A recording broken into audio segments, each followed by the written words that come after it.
The Lone Ranger.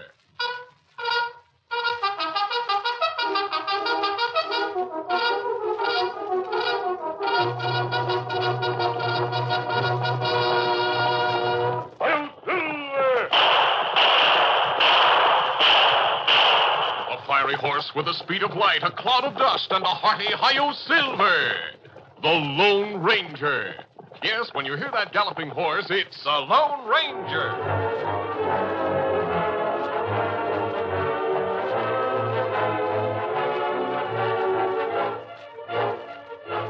The Indian camp, which had been the scene of great hilarity a few hours previously, was now strangely quiet. The women and children, as usual, remained inside their teepees. But the men, except for a few young bucks who reeled about unsteadily, whooping and laughing, lay on the ground sleeping. The two fur traders, Duff Simpson and Gib Gandy, finished packing the large assortment of pelts they'd received in barter, loaded them onto their pack mules, and prepared to ride off. Simpson looked around the camp and smiled. Yeah, look at him. Laid out deader than doornails. Duff, that sure was mighty powerful liquid we filled him up with this time. They'd have had to feed him something like that so as we could trade him out of those furs they had. Wait till Chief Lone Bear gets back here and finds what's happened. He's going to raise quite a ruckus, Gandy. You're not fooling. Steady there. Easy, Duff. Yeah, we'll go out of the reserve by the east trail. Uh-oh. Duff, look who's coming. Owlhead. Yeah, plumb forgot about him. How could you? He brought us here. He's supposed to share with us on this deal. He and his men. Yeah, ready there, Owlhead? We can't go without him. He and his gang will make trouble. There you go. You ride off. Forget Owlhead. Yeah, you're crazy. We've been waiting for you. Come on, we'll talk things over once we get out of the reserve. Here, let's start. Come on.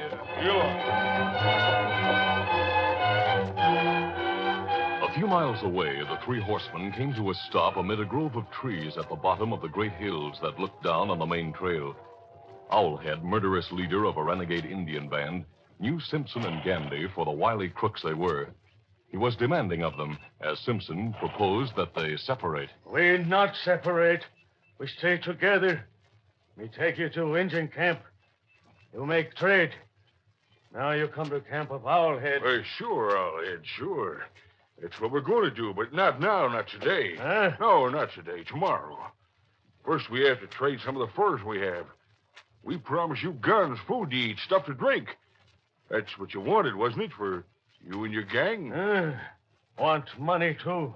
Gold. Sure, and you're going to get it. Where's the nearest place we can sell part of this stuff we have?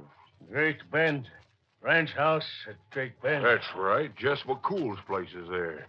The only store and trading post near here.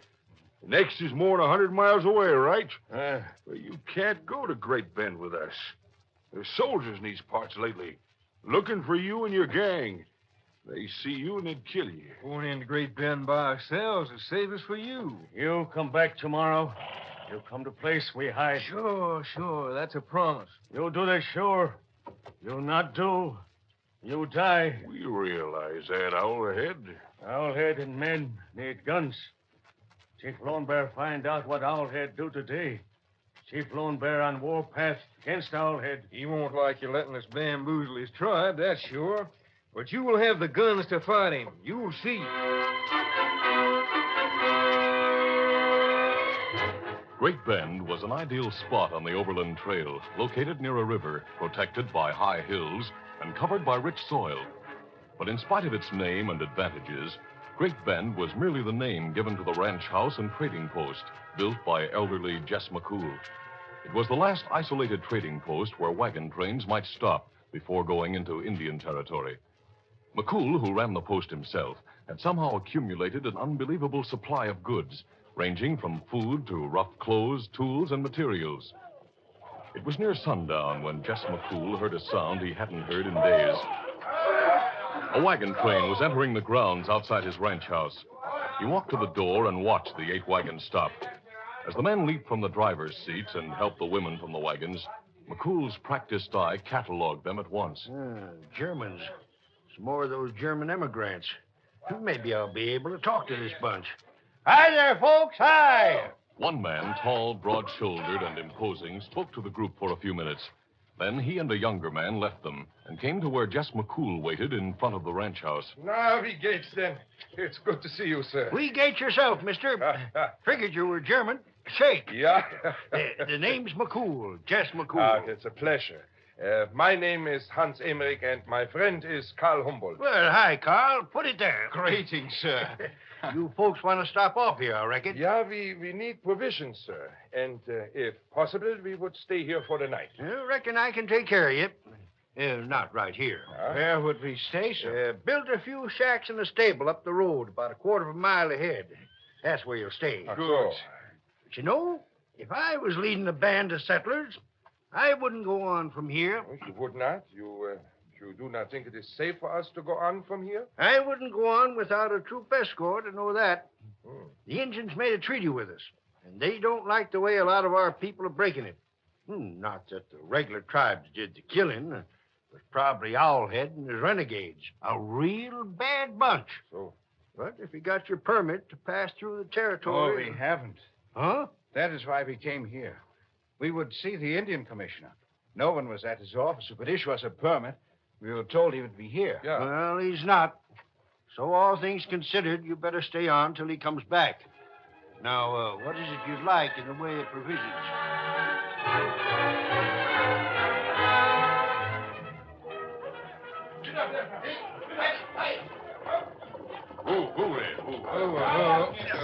Duff Simpson and Gib Gandy rode down from the hills to Great Bend at the moment the wagon train was leaving for the temporary quarters away from Jess McCool's trading post. They watched it over their shoulders, then entered McCool's place. The old man greeted them. Getting to be a mighty busy place today. Hi, gentlemen. Hey. That train starting into the territory this hour a day? No, just laying up for the night at my shacks up the road. Maybe they'll lay up longer than that, though. Sickness among them? No, didn't get themselves a permit to go through the Indian territory. They'll have to wait till Commissioner Palmer gets back. Oh, yeah. He and some soldiers went through here yesterday, didn't they? Yep. Probably won't be back for 3 or 4 days. That'll make those Germans restless, I reckon. Staying over here all that time. But it'll be good for me, getting their business and all. Hey, Germans, huh? Yeah, I bet they're just loaded with gold, huh? Those Germans that come out here usually are. They're wise. Gold gets you by anywhere.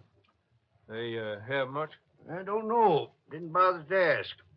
They paid in gold for what they ordered, but that's no concern of mine. Now, what is it you fellas want?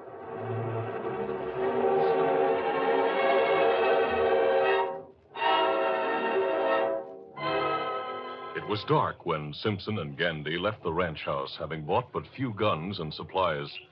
A short distance from the place, they stopped. Duff Simpson explained why he had given certain signals to Gib Gandy inside. We're staying here, that's why. We won't even try to trade any of these furs to that McCool. Not yet, anyway. Not till we get real rich with gold. I was thinking the same thing, Duff. You want to rob that bunch of Germans, huh? Yeah. They'll have thousands of dollars on them. You can be sure of that. It's going to be hard sneaking in on a bunch that size. There were 8 wagons in that train. We're not sneaking in on them. We're taking over complete. You, I, and Owlhead with his gang. Owlhead and his gang? Sure. You're going to ride onto their hideout right now, taking some of the guns we bought from McCool just now. Tell them about this train. It's carrying guns and ammunition, lots of cloth and other things they like, too. But not about the gold? No. That's for us. Uh-huh. Let them ride down on the train, get rid of the people on it, and let them take everything else they want, but we grab the gold. And we bid them goodbye. Set out east before Commissioner Palmer and his army bunch ever knows what happened. But you got to get that train on the road before we can attack it. They haven't a permit. Nothing. I'll handle that part. They'll go on the road before dawn, with me leading them. After midnight, when he was sure that Jess McCool had retired, Duff Simpson made his way to the ground where the wagon train had stopped.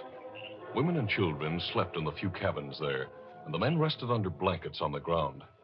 One of the men on guard had stopped Simpson as he entered the area. But when he explained his purpose for coming there, the guard led him to where Hans Emmerich slept. The man shook Emmerich's shoulders to awaken him. Hans, Hans, wake up. Wake up, Hans. Hank? Hans, please. It's Carl. Wake up. What? Oh, Carl. What's the matter? Hans, the commissioner's with me. Who? Mr. Emmerich, I'm sorry to disturb you like this. I'm Indian Commissioner Palmer. Jess McCool tells me you have no permit to enter the territory unless you want one. Oh, yeah, that is so, Herr Commissioner. Well, I have it all ready for you. Only it's very important that you get your people together now right away and head west. But, Herr Commissioner... It'll be dawn in a few hours. You either come now or I can't let you pass through. I'm going west myself. I have a company of soldiers waiting for me some 20 miles inside the territory. I'll lead you to them, and they'll guard you from then on. Yeah? Why, that is wonderful, Herr Commissioner. But of course we go. I wake up my men at once. We'll be ready in an hour. Men! George, Philip, wake up! Wake up, everyone! Wake up the women! Get the horses ready! We go west!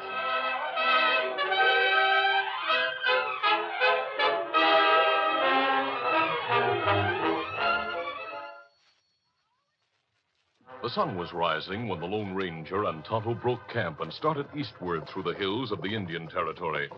On top of a ridge, they stopped to study the eastern sky. Suddenly, the Lone Ranger leaned from his horse, touched Tonto's shoulder, and directed the Indians' attention to puffs of smoke rising from a not-too-distant hill. Tonto, look. At those smoke signals. Kimasabi. Something bad happened. Oh, like what? Signals call Indians to Chief Lone Bear. The smoke comes from his village? Say, braves, come at once. Indians go on warpath. On the warpath? But why? We spoke with Chief Lone Bear yesterday. He'd been with Commissioner Palmer. He convinced the commissioner that his braves didn't attack that wagon train last week. Him mad at bad Indians who do, but not mad at white men. Now he's calling his men to go to war. Tonto, we must learn what this is all about. We're going to see Chief Lone Bear at once. Come on, Silver. Let's come.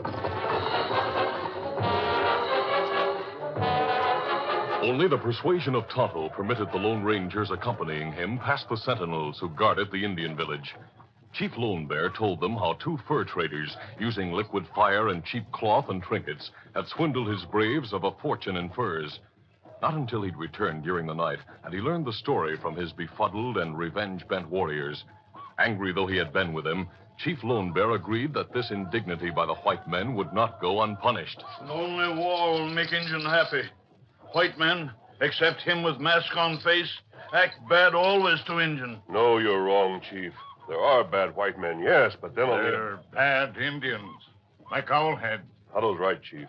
Commissioner Palmer didn't blame you or your brothers for the raid on the wagon train last week. Because me tell him Owlhead and bad Injuns do that. Exactly. He knew Owlhead wasn't like the rest of you, nor were the men with Owlhead. The same is true of those two who swindled and hurt your people.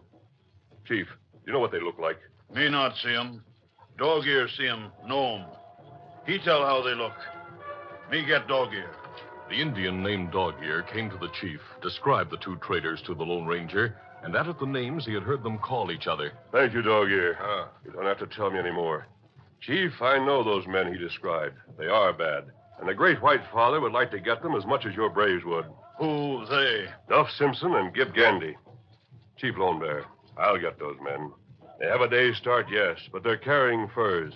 There's no place they can sell them within 200 miles from here. Post at Great Bend. No, Jeff McCool couldn't pay for the loot they stole. Chief, Tonto and I'll get those crooks, or we'll make sure the soldiers or some other authorities do. Your word, good word. You say, I believe. But Injuns not settle for word. Give me 2 days, Chief. 2 days on my own. You promise not to start a war on the white men.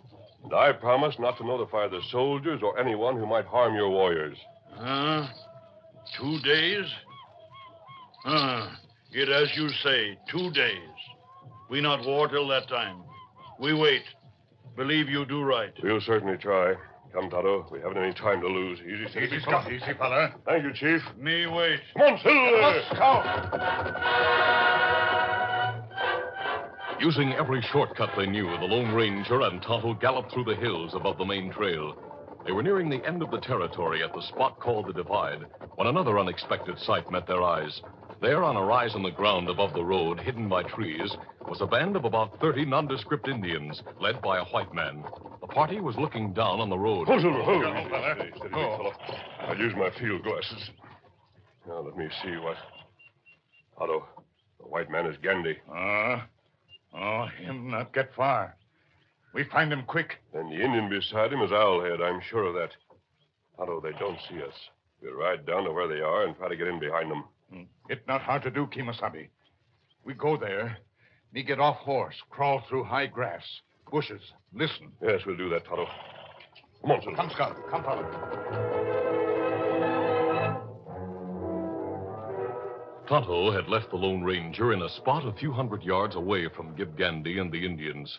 Now, after more than an hour, he returned to where the Lone Ranger waited in the underbrush. Kimasabi. Yes. Me hide. Me hear him talk. Me know why them wait. Briefly, Tonto told him of the wagon train that was expected before high noon and the murderous ambush that was planned. Me hear him say, other white man lead train. It's a trap, and there isn't any time to waste. We can't look for Commissioner Palmer and the soldiers because we don't know where they are. We warn train, Kimasabi. That won't be enough, Tonto, if it's close to this spot. They'll come after it. There's only one hope we have aside from holding the wagon train. What that, Kimasabi? Ride back to Chief Lone Bear. Tell him what we've learned. He'll know another massacre may mean an all-out war against all Indians. He'll have a chance to revenge his warriors and at the same time see justice done. Ask him to please come with his men as soon as possible. The Lone Ranger and Tonto led their horses back up to the hills, where they could be neither seen nor heard by the men in ambush. Get him up, Scout. Then, as Tonto set out over the trail they had traveled a short time ago, Come on, Silver. the masked man rode eastward, heading down towards the main trail, which he kept in sight always.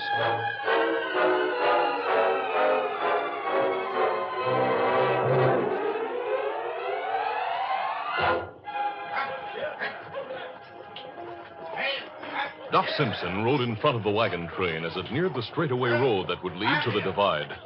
But it was Hans Emmerich in the lead wagon who first saw the man charging down from the hills on a great white horse. Oh! Carl! Herr Commissioner, look! He stopped his wagon, and those behind him did the same before Duff Simpson could protest. Emmerich leaped from the wagon to the ground, followed by Carl Humboldt. Look! He's waving his hand at us. He makes signs for us to stop. Who? Hey, what's the idea of Now, stopping? either he's coming fast. It's plain to see he's making signs for us to stop. I'll make any signs to stop. Who's in charge of this train? Now, you are, Herr Commissioner. Hans, look.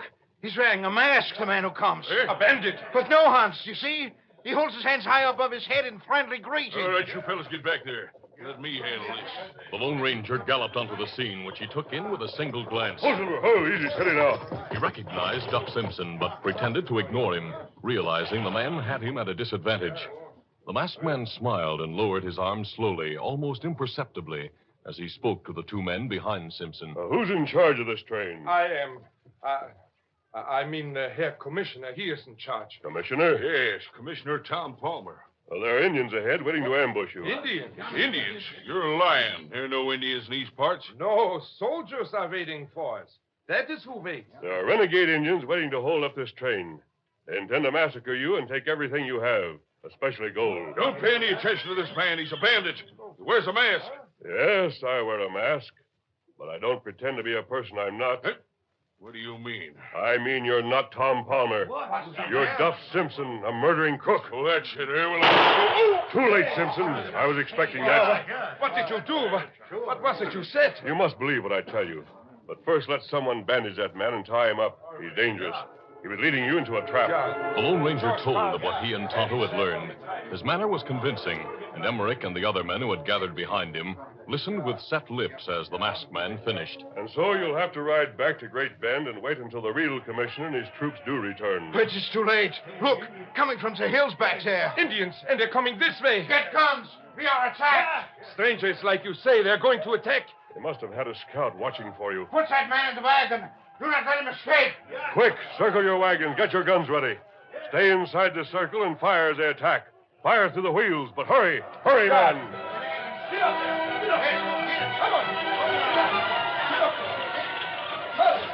Led by the Lone Ranger, the emigrants worked feverishly.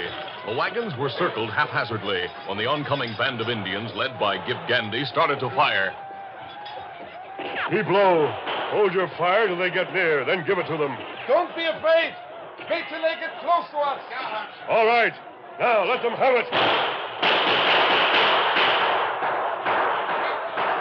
Indians fell from their horses as the emigrants fired. Those who were behind the fallen rode away from the wagons and started to ride around them in a circle. The Lone Ranger aimed carefully at the one white man. Got him. That takes care of Gandy. Gotta get Al ahead.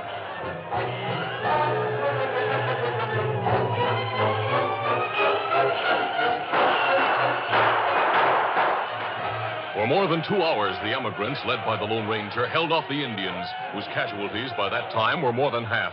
It was then that the Lone Ranger drew a bead on the renegade leader, Owlhead, who up to that time had stayed out of rifle range. He fired, and the Indian fell from his horse. There he goes. Now let's see how they do without their leader. They're afraid. See? They're right away. We have got them now. Strangers. My eyes, do they see right? They ride away, those Indians. They always do when they lose their leader. Too bad I couldn't get Owlhead sooner. Hans, we are lost. What? Hans, see from the other side. What? Comes now many Indians, hundreds of them. We are lost. Oh, we cannot hold them off. There are too many. Look, Mr. Emery, they're not coming this way. See? They're going after the renegades we drove off. No, but is this? I cannot believe this. Those are good Indians, your friends, if you'll be friendly with them. That's Chief Lone Bear leading them. I'll introduce you to him when he and his men have finished their job on the renegades.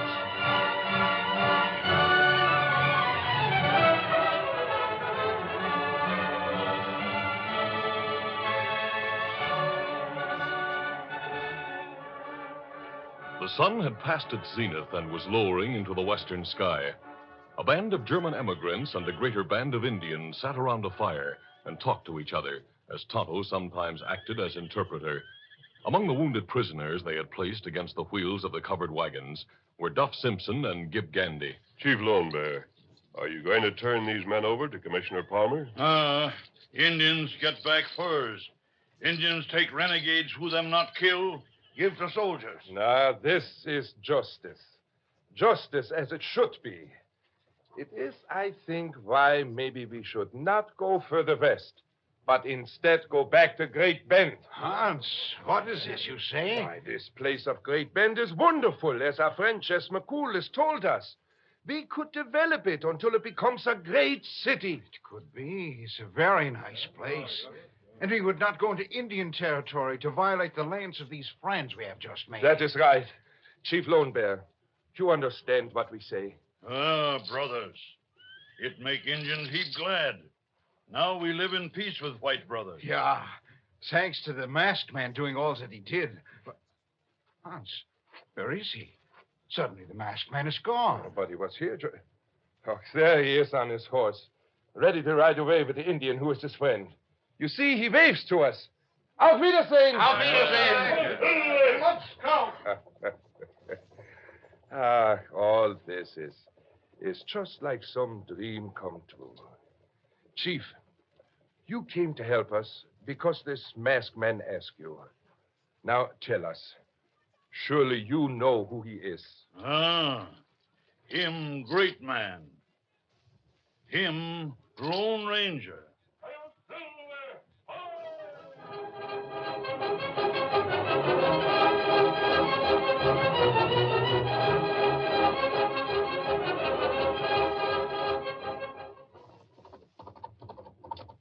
The Lone Ranger rode from the spot where the railroad tracks had been torn up by the outlaws. Oh, easy, steady, big fella. He leaped from his horse as he saw the train approaching and ran onto the track, waving his arms.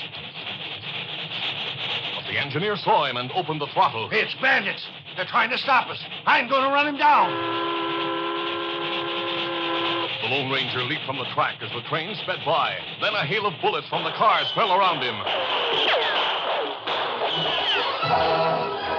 A train with a fortune in gold and a carload of passengers speeds on to a trap of death. Instead of preventing a wholesale slaughter, the Lone Ranger becomes a target for death himself. Is it too late to save the death train? Be sure to listen to this next thrill-packed Lone Ranger adventure.